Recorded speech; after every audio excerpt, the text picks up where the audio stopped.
Olá, gente, boa noite. Meu nome é Cláudia Quinieri e você está no Momento Literário. Seja muito bem-vindo. Hoje eu tenho o prazer de apresentar a vocês um livro que é um dos meus livros preferidos da vida, de um dos autores que é um dos meus autores preferidos da vida também. Memórias Póstumas de Brás Cubas, de Machado de Assis.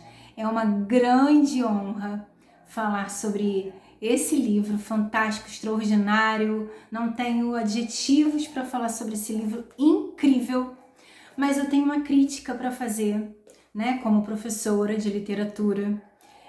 As escolas, né?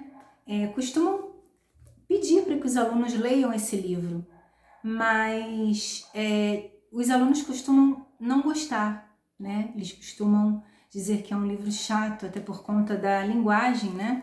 Rebuscada de Machado, dizem que a linguagem é muito difícil, que de fato é uma linguagem de outra época, enfim, é difícil realmente, mas e se a gente fizesse as coisas de uma maneira diferente, né? E se a gente oferecesse para os nossos alunos essas delícias da literatura de uma forma diferente? E se a gente mudasse o jeito que a gente pede para o aluno ler o livro, não só oferecer, falar, vamos ler para fazer a prova, né? Porque eu acho que um professor ele é responsável por fazer, principalmente professores de literatura, responsável por fazer o aluno se apaixonar pela leitura, se apaixonar por Machado de Assis e por todos os outros grandes escritores.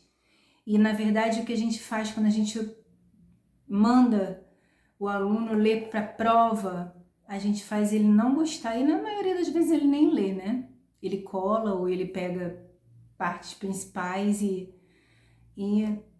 o nosso objetivo não é alcançado. Então fica aí a minha crítica construtiva, né? E vamos falar sobre Machado de Assis hoje, gente. Vem comigo, vamos lá!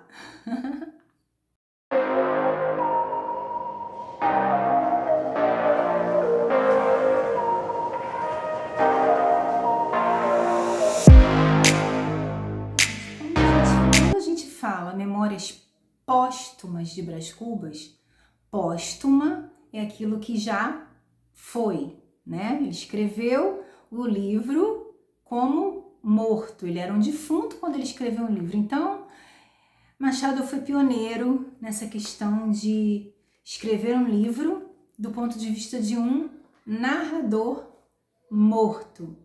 No entanto, Brás Cubas estava morto quando escreveu esse livro. E a dedicatória desse livro é o que há, né? É muito conhecida, vocês já devem ter escutado várias vezes, mas eu vou ler para vocês mesmo assim. Ao verme que primeiro roeu as frias carnes do meu cadáver, dedico como saudosa lembrança estas memórias póstumas. Brilhante, espetacular, porque não se trata, gente, de um livro, de um narrador que sabe que vai morrer e decide escrever suas memórias. Não, ele já está morto, então ele não está nem aí para o que ele vai dizer, ele não está nem aí para quem vai ler, ele não está nem aí para nada, ele fala o que vem na cabeça dele. E só podia ser mesmo de Machado. Eu vou ficar aqui engrandecendo Machado o livro inteiro, porque realmente só podia sair da cabeça do nosso grande Machado de Assis essa história tão brilhante. E o mais interessante é que nós, como leitores, temos uma facilidade de aceitar que é um defunto que está contando a história. Nós não temos dificuldade nenhuma de ler esse livro e pensar, ele está morto. Não, é tão natural, sabe? A leitura é tão que você não tem dificuldade nenhuma de interagir de uma certa forma com a história que está sendo contada por um morto. E existe um boato por aí, né? Vocês já também devem ter ouvido falar, quem não ouviu vai ficar sabendo agora, de que Machado de Assis era um plagiador, né? Isso porque, dentre outras histórias, antes de escrever Memórias Póstumas de Brás Cubas, um autor chamado Chateaubriand escreveu um livro chamado Memórias de Além Túmulo. Só que acontece que no caso do livro do Chateaubriand, ele escreveu um livro, o narrador, né, escreve esse livro no final da sua vida para ser lido após a sua morte. Ou seja, uma coisa não tem nada a ver com a outra. Eu não tenho dúvida nenhuma de que Machado foi inédito, né? Foi o primeiro a escrever uma história de alguém que já tivesse morrido e que ninguém nunca tinha escrito uma história do ponto de vista de um morto. Então não tem essa coisa de plágio, não existe para mim essa coisa de plágio. Eu fico triste quando as pessoas falam sobre isso, me deixa muito triste, mas muito chateada e irritada também. Bem, mas vamos lá, né? Vamos ao livro. Brás Cubas, o narrador do livro, em vida não valia nada. Ele era filho de uma família riquíssima, portanto ele não precisou nunca comprar nada, nunca precisou trabalhar, como ele mesmo vai contar num dado momento da história, que ele nunca precisou trabalhar e sempre teve tudo com muita facilidade. Ou seja, nas próprias palavras de Brás Cubas, ele nunca precisou comprar nada com o suor do seu rosto. O livro já começa no velório de Brás Cubas, né? E a gente já vai ficar sabendo que tinham 11 pessoas nesse velório, e um dos participantes, né, que estava lá no velório, vai dizer que estava chovendo, né, e que o motivo daquela chuva era porque uma grande figura tinha ido embora. Mas, gente, vamos pensar, né? Eu já acompanhei alguns velórios grandes, né? Aqui nós todos já acompanhamos grandes velórios. O último que eu acompanhei, que nós acompanhamos através da mídia, foi da Marília Mendonça.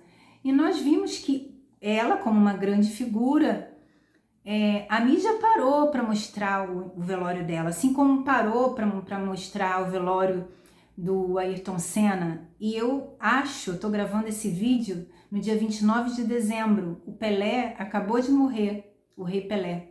Eu penso que a mídia vai parar, né, para falar e mostrar o velório do Rei Pelé. Esses sim são grandes figuras, celebridades, mas aqui nós já ficamos, né, sabendo que 11 pessoas estavam reunidas, apenas 11 pessoas reunidas, né, no velório de Brás Cubas. Então, daí você já vê aí o sarcasmo, a ironia tão presentes na obra de Machado, né, que gosta tanto de usar dessa ironia, desse sarcasmo, dessas brincadeiras com as palavras, com as coisas, e já ficou engraçado. Eu acho esse livro, eu particularmente, tem gente que não acha, mas eu particularmente acho esse livro muito engraçado. E daí ele vai contando pra gente, né, a história da sua vida, e nós vamos descobrir que Brás Cubas foi uma criança muito mimada, extremamente mimada, chata, que perturbava todo mundo, e quando cresce, vira adolescente, continua mimado, chato, insuportável, né? E daí ele vai contar pra gente que se apaixona por uma mulher chamada Marcela, e ele diz que o seu amor por Marcela durou 15 meses e 11 contos de réis. Ou seja, Marcela era uma prostituta. E ele gastava todo o seu dinheiro para comprar presentes para essa prostituta. E quando o dinheiro dele acaba, ele começa a roubar o dinheiro do pai, né? E quando o pai descobre que ele estava roubando dinheiro, né, para dar de presente para essa mulher, o pai resolve que é a hora de tirar Brás Cubas de cena e mandá-lo estudar em Portugal. Então, o que o pai faz? Leva Brás Cubas para Portugal para que ele possa fazer a sua faculdade. E quando ele retorna ao Brasil, nós vamos descobrir que ele não mudou nada, que ele continua a mesma figura de sempre. O pai de Brás Cubas tem grandes aspirações para o filho, né? Ele quer que o filho seja ministro, se case, sabe, um homem responsável de família, ele tem muita esperança que o filho, né, cresça nesse sentido, em todos os sentidos. Então ele escolhe uma pretendente para o seu filho.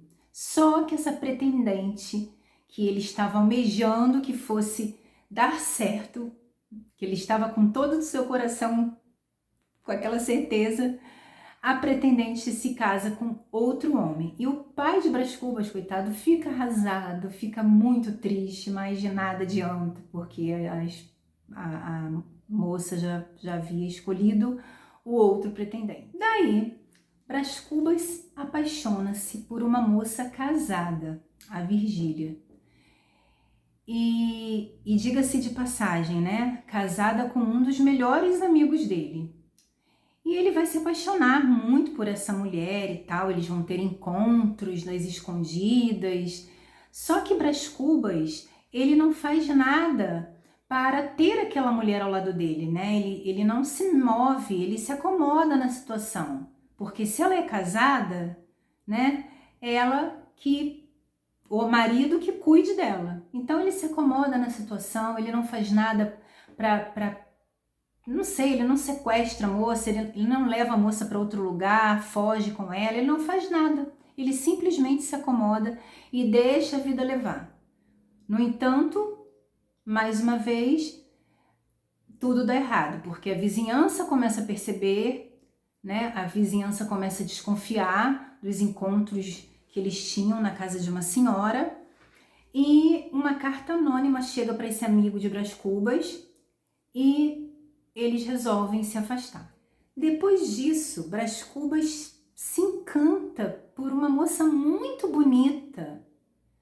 Ele fica encantada. Uma moça tá lá na casa da senhora, né, que ele já conhecia, da mãe, sentadinha lá, costurando, fazendo crochê. Ele chega, olha para a moça, um rosto lindo, ele se encanta. Mas quando a menina levanta, ele descobre que ela é coxa, que ela manca.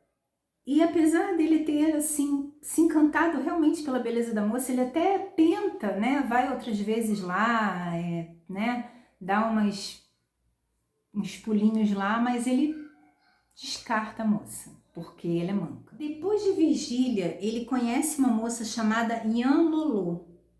E ele começa a se envolver com essa moça, se interessar muito por ela, sabe? Só que acontece que a moça, de repente, adoece e acaba morrendo. Assim, meus amigos, a gente descobre que o amor para Brás Cubas foi um verdadeiro fracasso. Assim como toda a sua vida, né? Porque ele nunca conseguiu o que ele realmente almejava, o que o pai almejava para ele, o que a família pretendia para ele.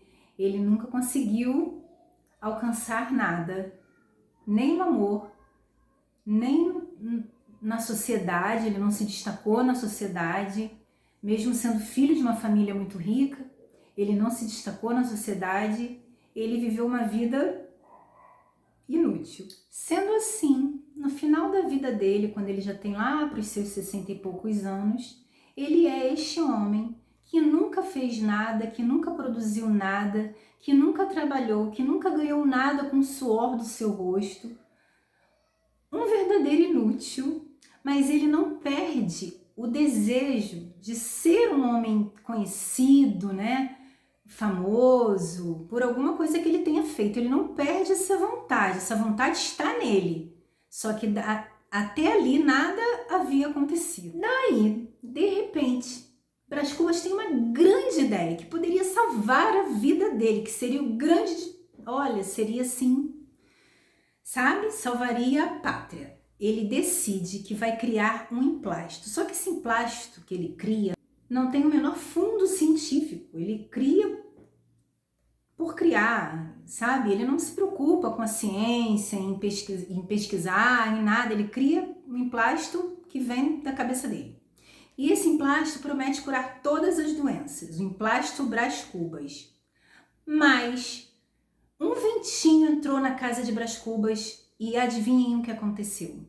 O próprio Brás Cubas fica doente e nem o emplasto que ele tinha criado para curar todas as doenças dá jeito na doença de Brás Cubas. E este homem, gente, morre sem ter feito nada na vida, tendo passado por essa terra, tendo deixado uma vida inútil, ou seja, tendo sido uma pessoa inútil que não tinha produzido nada de bom, que não tinha aproveitado, né, o fato de ter nascido numa família rica, de uma classe alta, né, ele não aproveitou nada, ele não fez nada e ele morre dessa maneira. Eu já ia esquecendo de citar algo muito importante que temos nesse livro aqui. É uma participação mais que especial.